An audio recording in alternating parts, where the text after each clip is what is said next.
Assalamualaikum warahmatullahi wabarakatuh. Halo teman-teman semua. Perkenalkan, kami dari kelompok 5. Di sini kami akan menjelaskan materi mengenai organ vegetatif tumbuhan. Sebelumnya, kami berterima kasih banyak kepada Bapak Apoteker Hayul Fadli, Magister Sains, selaku dosen pengampu mata kuliah Botani Farmasi. Selanjutnya, saya akan memperkenalkan anggota kelompok 5. Yang pertama ada saya sendiri, yaitu Asy Wulandari dengan NIM 2301054. Lalu ada rekan saya, Farhan Rifki Ahmad Putra dengan NIM 2301059. Lalu ada Keisha Diandra Elvina Utari dengan NIM 2301066. Lalu yang terakhir ada Rafisya Nindita Aryani dengan NIM 2301080. Baiklah, selamat menyaksikan. Baiklah teman-teman semua, kita akan masuk ke materi kita yang pertama mengenai apa itu organ vegetatif tumbuhan. Jadi, organ vegetatif tumbuhan adalah bagian tumbuhan yang bertanggung jawab untuk pertumbuhan dan perkembangan tubuhnya. Organ ini tidak terlibat dalam reproduksi, melainkan fokus pada fungsi-fungsi seperti fotosintesis, penyerapan nutrisi, dan penyimpanan energi. Contoh dari organ vegetatif tumbuhan meliputi daun, batang, dan akar. Selanjutnya, lalu, apa pentingnya kita memahami organ vegetatif tumbuhan? Jadi, memahami organ vegetatif dalam konteks pertumbuhan tanaman sangat penting karena organ-organ ini memiliki peran utama dalam menjaga kesehatan dan produktivitas tanaman seperti fotosintesis, penyerapan nutrisi, stabilitas struktural, pengolahan pertumbuhan, dan adaptasi terhadap lingkungan. Selanjutnya, kita akan masuk ke organ vegetatif tumbuhan yang pertama, yaitu ada batang. Struktur dan fungsi batang. Pada gambar, kita dapat melihat struktur dari batang. Batang memiliki epidermis, korteks, floem, xilem, kambium, dan empelur yang masing-masing memiliki fungsi yang berbeda. Yang pertama kita bahas adalah epidermis. Epidermis batang terdiri dari selapis sel yang tersusun rapat tanpa adanya ruang antar sel. Fungsi dari epidermis yang utama adalah melindungi batang dari kekeringan, karena dinding sel pada batang bagian luar dilengkapi kutikula yang dapat melindungi batang dari kekeringan. Yang kedua ada korteks. Korteks pada batang berfungsi sebagai tempat penyimpanan cadangan makanan. Pada batang tumbuhan monokotil, korteks tidak jelas. Yang ketiga ada floem. Floem berfungsi sebagai pengangkut hasil fotosintesis dan mengedarkan ke seluruh tubuh tumbuhan. Yang keempat ada xilem. Xilem berfungsi sebagai pengangkut air dan garam mineral dari akar hingga ke daun. Yang kelima ada kambium. Kambium berfungsi sebagai media pengangkut air dari akar ke daun. Kambium adalah lapisan jaringan merismatik pada tumbuhan yang berfungsi dalam pertumbuhan sekunder tumbuhan. Yang keenam ada empulur yang berfungsi untuk menyimpan cadangan makanan. Batang memiliki beberapa fungsi. Yang pertama, batang berfungsi sebagai tempat menyimpan cadangan makanan, misalnya pada tumbuhan tebu dan umbi. Yang kedua, sebagai tempat pengangkutan air dan unsur hara. Yang ketiga, menyalurkan zat makanan dari daun hasil fotosintesis ke seluruh tubuh tumbuhan. Yang keempat, sebagai tempat melekatnya bagian tumbuhan seperti akar, daun, bunga, dan buah. Yang kelima, tempat membantu proses pernapasan atau oksigen melalui lentisel. Pada batang, kita juga bisa menemui meristem apikal dan kambium. Apa itu meristem apikal? Meristem apikal adalah jaringan meristem yang terletak pada ujung akar dan ujung batang. Meristem apikal melakukan aktivitas pertumbuhan primer, yaitu pertumbuhan panjang batang dan akar. Lalu ada kambium. Kambium adalah lapisan jaringan merismatik pada tumbuhan yang sel-selnya aktif membelah dan bertanggung jawab atas pertumbuhan sekunder tumbuhan. Kambium ditemukan pada batang dan akar. Batang juga berfungsi sebagai transportasi nutrisi. Apa itu transportasi nutrisi? Transportasi nutrisi dalam tanaman terjadi melalui dua proses utama. Pertama, transportasi air dan mineral melalui xilem, dan transportasi hasil fotosintesis melalui floem, di mana transportasi ini memiliki banyak fungsi, dan dengan transportasi nutrisi yang efisien, tanaman dapat tumbuh, berkembang, dan berfungsi dengan baik untuk memenuhi kebutuhan mereka dalam menghadapi perubahan. Fungsi-fungsi utama dari transportasi nutrisi. Yang pertama ada transportasi air dan mineral melalui xilem. Yang kedua transportasi hasil fotosintesis melalui floem. Yang ketiga pembawa hormon dan sinyal kimia. Dan yang keempat penyokong struktur tanaman. Selanjutnya kita masuk ke jenis-jenis batang. Yang pertama ada batang basah. Batang basah adalah batang yang lunak dan berair. Contohnya adalah batang bayam. Yang kedua ada batang berkayu. Batang berkayu adalah batang yang umumnya kuat dan keras. Hal itu karena sebagian besar bagiannya terdiri atas kayu. Contohnya seperti sindaguri. Yang ketiga ada batang rumput. Batang rumput adalah batang yang tidak keras. Selain itu, batang rumput juga memiliki ruas-ruas yang nyata dan sering sekali berongga. Contohnya pada tanaman padi. Yang keempat ada batang mendong. Batang mendong adalah batang yang sama seperti batang rumput, akan tetapi memiliki ruas-ruas yang lebih panjang. Contohnya seperti tanaman. Lalu ada batang dikotil dan batang monokotil. Batang dikotil adalah jenis batang yang bercabang-cabang dan tidak berruas-ruas. Sedangkan batang monokotil adalah jenis batang yang tidak bercabang dan sebagian besar memiliki ruas-ruas batang. Lalu kita bisa melihat struktur batang dikotil dan monokotil. Pada batang dikotil dan monokotil memiliki persamaan dan perbedaan. Persamaannya adalah pada batang dikotil dan monokotil, mereka sama-sama memiliki xilem, floem, dan epidermis. Sedangkan perbedaan batang dikotil dan batang monokotil adalah terletak pada berkas pengangkutnya. Pada batang monokotil, berkas pengangkut tersusun secara acak, sedangkan pada batang dikotil, berkas pengangkut tersusun secara melingkar. Selanjutnya adalah modifikasi batang pada beberapa tumbuhan. Yang pertama ada geragi atau stolon. Geragi atau stolon adalah modifikasi batang yang tumbuh menyamping dan di ruas-ruasnya tumbuh bakal tanaman baru. Contohnya adalah pada tanaman stroberi. Yang kedua ada duri atau spina.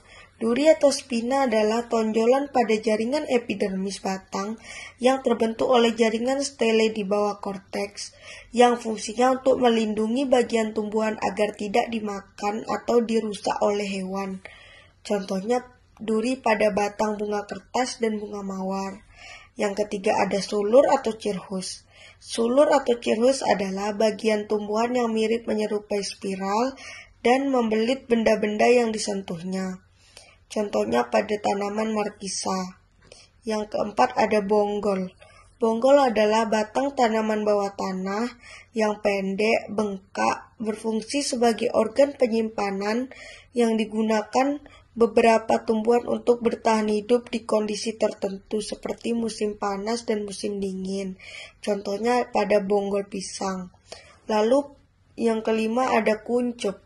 Kuncup adalah tunas yang belum sepenuhnya berkembang atau masih embrionik dan biasanya muncul dari ketiak daun atau pucuk batang. Untuk selanjutnya yaitu anatomi daun. Di anatomi daun kami lampirkan yaitu struktur pada daun. Struktur yang pertama adalah kurtikula. Kurtikula tumbuhan adalah lapisan pelindung pada seluruh sistem tajuk tumbuhan herba yang berfungsi untuk memperlambat kehilangan air dari daun, batang, bunga, buah, dan biji. Selanjutnya yaitu epidermis daun, yaitu lapisan terluar atau lapisan yang terdapat di permukaan atas dan bawah daun. Fungsi dari epidermis ialah sebagai pelindung bagi bagian daun yang ada di antaranya. Untuk selanjutnya yaitu mesofil. Di mesofil terdapat dua jaringan, yaitu yang pertama jaringan palasid, yaitu jaringan yang bentuknya menyerupai tiang atau pagar yang terletak di antara jaringan epidermis. Di dalam jaringan palasid kita bisa menemukan banyak kloroplas yang berperan penting dalam terbentuknya proses fotosintesis pada tumbuhan. Jaringan selanjutnya yaitu bunga karang atau spons, yaitu jaringan yang terjadi dari sel tidak beraturan dengan adanya ruang antar sel dan tidak rapat. Kegunaan bagian ini ialah sebagai penampung karbon dioksida dalam proses fotosintesis. Yang selanjutnya yaitu pembuluh akut, yaitu bagian yang berfungsi untuk mengangkut air dan garam mineral dari akar menuju ke daun yang dilakukan oleh pembuluh xilem ataupun menangkut hasil fotosintesis dari daun ke seluruh tubuh yang dilakukan oleh pembuluh floem. Selanjutnya yaitu sitoplasma, merupakan cairan di dalam sel yang mengelilingi nukleus dan menjadi tempat untuk organel sel menjalankan fungsinya. Selanjutnya yaitu fokula, adalah organel yang dibungkus oleh membran sel yang tidak besar atau tonoplas. Fokula berfungsi untuk menyimpan cairan dan senyawa seperti enzim, alkaloid, lipid, garam mineral, asam amino, dan asam organik. Selanjutnya ada fungsi daun dalam metabolisme tumbuhan. Yang pertama yaitu tempat terjadinya fotosintesis. Fungsi daun yang paling utama adalah sebagai tempat untuk mengolah zat makanan yang dimiliki atau fotosintesis, terutama tumbuhan yang mengandung zat hijau daun atau yaitu klorofil. Dalam fotosintesis, cahaya matahari diserap oleh klorofil pada daun dan diubah menjadi energi kimia yang disimpan dalam bentuk karbohidrat atau senyawa organik lainnya. Pada tumbuhan dikotil, terjadinya fotosintesis di jaringan parenkim atau palasid. Sedangkan pada tumbuhan monokotil, fotosintesis terjadi pada jaringan spons. Selanjutnya sebagai tempat transpirasi. Nah, transpirasi merupakan keadaan hilangnya uap air dari permukaan tumbuhan. Sebagian besar transpirasi berlangsung melalui stomata pada daun dan melalui kurtikula daun dalam jumlah yang lebih sedikit. Transpirasi terjadi pada saat tumbuhan membuka stomatanya untuk mengambil karbon dioksida dari udara untuk berfotosintesis. Lebih dari 20% air yang diambil oleh akar dikeluarkan ke udara sebagai uap air. Sebagian besar uap air yang ditranspirasi oleh tumbuhan tingkat tinggi berasal dari daun dan dari batang, bunga, dan buah. Selanjutnya yaitu akar. Akar adalah organ tumbuhan yang berperan penting dalam menahan berdirinya tumbuhan dan menyerap air serta nutrisi ke dalam tubuh tumbuhan, yang memungkinkan tumbuhan tumbuh lebih tinggi dan lebih cepat. Akar seringkali terletak di bawah permukaan tanah, tetapi akar juga bisa mengalami modifikasi dan terspesialisasi. Selanjutnya, ujung akar. Ujung akar ini tersusun dari jaringan meristem yang sel-selnya berdinding tipis dan aktif membelah diri. Dinding tipis pada ujung akar inilah yang mudah ditembus oleh air dan nutrisi, sehingga air dan nutrisi mudah masuk ke akar. Fungsi dari tudung akar adalah untuk melindungi ujung akar terhadap kerusakan mekanis saat akar menembus tanah. Air dan mineral yang diserap oleh ujung akar dan rambut-rambut akar akan masuk secara osmosis ke dalam tubuh tumbuhan. Selanjutnya, yaitu rambut akar. Bulu akar disebut juga rambut akar atau pilus radicalis. Bagian ini merupakan bagian dari lapisan epidermis akar. Atau bisa disebut rambut akar ini merupakan modifikasi dari jaringan epidermis pada akar yang berfungsi untuk mengoptimalkan penyerapan air dan mineral hara serta memperluas penyerapan air dan mineral hara pada akar. Rambut akar hanya tumbuh di dekat ujung akar dan pada umumnya relatif pendek. Selanjutnya, kambium akar. Kambium sendiri merupakan lapisan jaringan meristematik di tumbuhan yang memiliki sel aktif untuk membelah diri. Jaringan meristematik adalah jaringan yang ada di tumbuhan dan tersusun atas sel yang membelah secara aktif. Jadi, pada tumbuhan, jaringan meristematik ini bisa ditemukan di bagian titik-titik batang dan akar.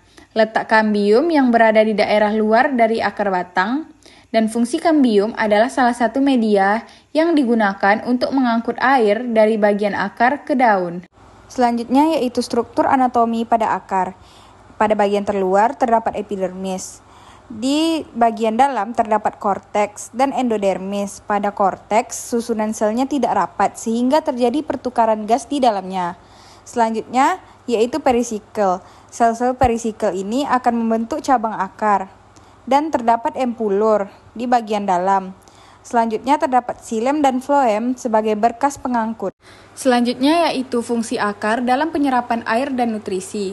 Yang pertama yaitu proses osmosis, adalah perpindahan zat dari larutan yang berkonsentrasi rendah ke larutan yang berkonsentrasi tinggi melalui selaput permeabel. Tetapi selain secara osmosis, penyerapan air dan mineral juga dapat dilakukan dengan transport aktif, yaitu sistem transport ion dan molekul melalui membran sel dengan menggunakan energi. Hubungan simbiotik dengan mikroorganisme tanah. Yang pertama, interaksi akar dengan bakteri. Lingkungan langsung dari akar sangat mendukung pertumbuhan bakteri. Nutrisi yang disediakan akar diantaranya asam amino, gula, reduksi, dan senyawa lainnya. Selanjutnya, interaksi akar dengan jamur. Jamur membantu penyerapan air dan mineral dari tanah, sedangkan akar akan menyediakan nutrisi organik bagi jamur. Hampir semua tumbuhan berpembuluh memiliki mikoriza yang berperan penting dalam sistem ekosistem alami dan pertanian.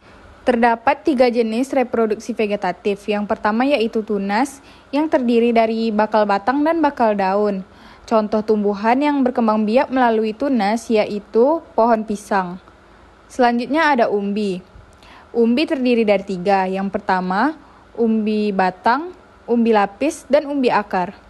Contoh tumbuhan yang berkembang biak melalui umbi batang yaitu kentang. Sedangkan umbi akar seperti wortel dan bengkoang.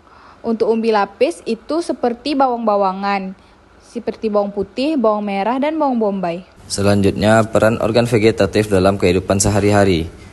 Kami mengkaitkan organ vegetatif dalam konsumsi manusia. Organ vegetatif seperti akar, daun, batang memiliki kaitan dengan konsumsi manusia sebagai sumber nutrisi yang penting. Misalnya, daun mengandung klorofil dan nutrisi yang dapat dimanfaatkan oleh manusia dalam bentuk sayuran dan herbal. Batang pada tanaman tertentu bisa menjadi sumber makanan atau bahan dasar industri. Akar juga dapat digunakan sebagai bahan pangan atau juga mengandung zat-zat yang berguna bagi kesehatan manusia. Kemudian, ada peran tumbuhan dalam menjaga keseimbangan ekosistem. Ada penyerapan karbon dioksida, produksi oksigen, yang mana itu terjadi ketika proses fotosintesis. Itu terjadi di daun, yang mana daun terdapat stomata. Dan ada juga pemberian nutrisi. Daun dan ranting tumbuhan yang jatuh menjadi lapisan humus tanah, memberikan nutrisi bagi organisme tanah dan memberikan kesuburan bagi tanah. Dan ada pengatur siklus air dengan proses transpirasi di mana air diserap oleh akar kemudian dilepaskan, membantu ketersediaan air di lingkungan sekitar. Dan ada juga perlindungan pantai. Tumbuhan pantai seperti mangrove berfungsi sebagai penahan gelombang pantai dari abrasi dan badai. Dan ini adalah penelitian terkini tentang modifikasi genetik. Modifikasi genetik atau rekayasa genetik adalah produk yang dibuat melalui teknologi DNA rekombinan atau sintesa DNA buatan dengan tujuan menghasilkan benih tanaman yang lebih unggul. Rekayasa genetik bisa membuat yang tak mungkin menjadi mungkin, seperti mendapatkan tanaman jagung tahan penggerek batang. Contoh tanaman atau DNA yang dimodifikasi adalah padi, tomat, tebu, pepaya, singkong, jagung, dan kentang. Kemudian ada implikasi atau peran organ vegetatif dalam mitigasi perubahan iklim. Berikut adalah beberapa cara di mana organ vegetatif tumbuhan dapat berkontribusi dalam mengatasi dampak perubahan iklim. Yang pertama, pengaturan iklim mikro. Yang kedua, pertahanan terhadap bencana alam. Yang ketiga, adaptasi tumbuhan terhadap perubahan iklim. Yang keempat, konservasi air dan mencegah erosi tanah. Mari kita bahas satu persatu. Yang pertama, pengaturan iklim mikro. Pohon dan vegetasi lainnya dapat membantu mengatur iklim mikro di sekitar mereka. Mereka memberikan naungan, mengurangi suhu, dan meningkatkan kelembaban udara. Ini dapat mengurangi efek panas perkotaan dan menciptakan kondisi mikro yang lebih nyaman. Kedua, pertahanan terhadap bencana alam. Vegetasi, khususnya hutan dan tanaman pantai seperti mangrove, dapat berfungsi sebagai pertahanan alami terhadap bencana alam seperti banjir, badai, dan gelombang pasang. Yang ketiga, adaptasi tumbuhan terhadap perubahan iklim. Beberapa tumbuhan memiliki kemampuan untuk beradaptasi dengan perubahan iklim lebih baik daripada yang lain. Penelitian tentang modifikasi genetik tumbuhan untuk meningkatkan ketahanan mereka terhadap kondisi iklim yang menjadi bagian dari strategi mitigasi. Yang keempat, konservasi air dan mencegah erosi tanah.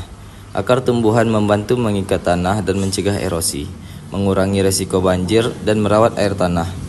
Penting untuk mengatasi dampak perubahan iklim terkait pola curah hujan yang tidak stabil. Kesimpulannya adalah organ vegetatif pada tumbuhan melibatkan beberapa bagian utama yang mendukung kehidupan dan pertumbuhan tanaman. Yang pertama, akar. Fungsi utama adalah menyerap air dan nutrisi dari tanah. Yang kedua, batang. Berfungsi mengangkut air, nutrisi, dan hasil fotosintesis ke seluruh tanaman. Yang ketiga, daun. Berfungsi sebagai tempat utama terjadinya fotosintesis, mengubah energi matahari menjadi energi kimia.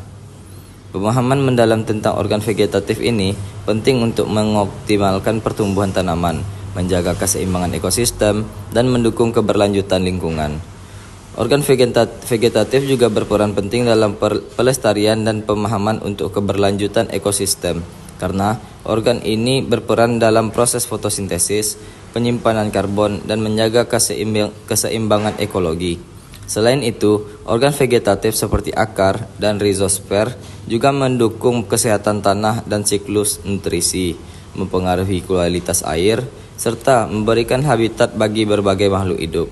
Upaya pelestarian dan pemahaman yang baik dapat memperkuat ketahanan ekosistem terhadap perubahan lingkungan dan perubahan iklim.